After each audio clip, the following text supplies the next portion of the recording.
uHoseya wesibili. Bese nibiza abafowenu ngokuthi u-Ami nawodadewenu ngokuthi uRuhama. Phikisanani nonyoko, niphikisane.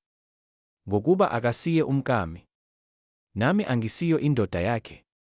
Makasuse ubufebe bakhe ebusweni bakhe, nokuphinga kwakhe phakathi kwamabele akhe. Funa ngimhlubule abe nqunu. Ngimenze njengasosukwini lokuzalwa kwakhe. Ngimenze ihlane. Ngimbeke abe njengezwe elomileyo. Ngimbulale ngokoma. Angiyikuhawukela abantwana bakhe. Ngokuba bangabantwana bobufebe. Ngokuba unina ufebile. Ngokuba wathi, ngiyakulandela izithandwa zami, ezinginika isinkwa sami namanzi ami, uboya bami bezimvu nefilakisi lami, amafutha ami nokuphuza kwami. Ngalokho bhekani, ngiyakuvimbela indlela yakho ngameva. Ngakhe ugange ngakuye, ukuze angafumani imikhondo yakhe. Uyakulandela izithandwa zakhe, kepha akayikuzifica. Uyakuzifuna, kepha akayikuzifumana. Abesethi, ngiyakuhamba ngibuyele endodeni yami yokuqala. Ngokuba kwakukuhle kimi lapho kunamanje. Kepha akazanga ukuthi yimina. Engamnika amabele newayini elisha namafutha. Ngamandisela isiliva negolide abenza ngakho ubali. Ngalokho ngiyakubuye ngithabathe amabele ami ngesikhathi sawo, newayini lami elisha ngenkathi yalo. Ngisuse uboya bami bezimvu nefilakisi lami, lokusibekela ubunqunu bakhe. Sengiyakwambula ihlazo lakhe emehlweni ezithandwa zakhe. Akuyikubakho omophula esandleni sami. Ngiyakwenza ukuba iphele yonke intokozo yakhe, imikhosi yakhe, nokwethwasa kwenyanga, namasabatha akhe, nayo yonke imikhosi yakhe emisiweyo. Ngiyakuchitha imivini yakhe nemikhiwane yakhe.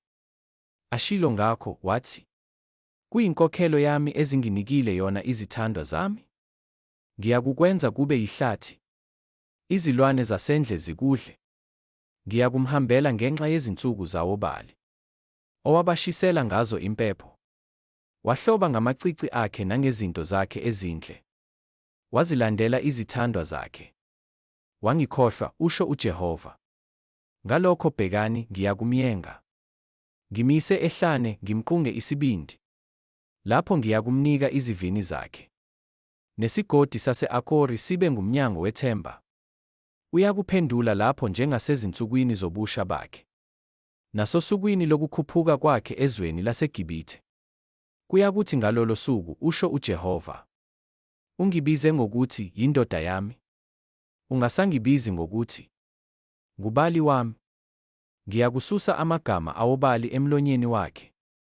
Bangabe besakhunjulwa ngamagama abo? Ngalolo suku ngiyakubenzela isivumelwano nezilwane zasendle, nezinyoni zezulu nezilwanyana ezinwabuzelayo emhlabeni. Ngaphule umnsalo nenkemba nokulwa ukuba kusuke ezweni. Ngibalalise belondekile. Ngiyakuzimisela wena ube ngumkami kuze kube phakade.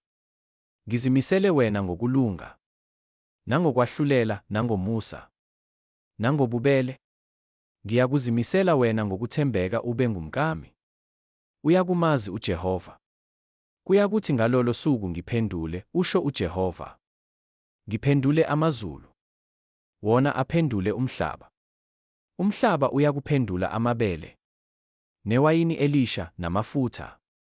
Khona kuphendule uJizreyeli. Ngiyakuzitshalela yena ezweni. Ngihawukele ongahawukelwanga. Ngithi kwababengesibo abantu bami, ningabantu bami. Bona bathi, unguNkulunkulu wethu.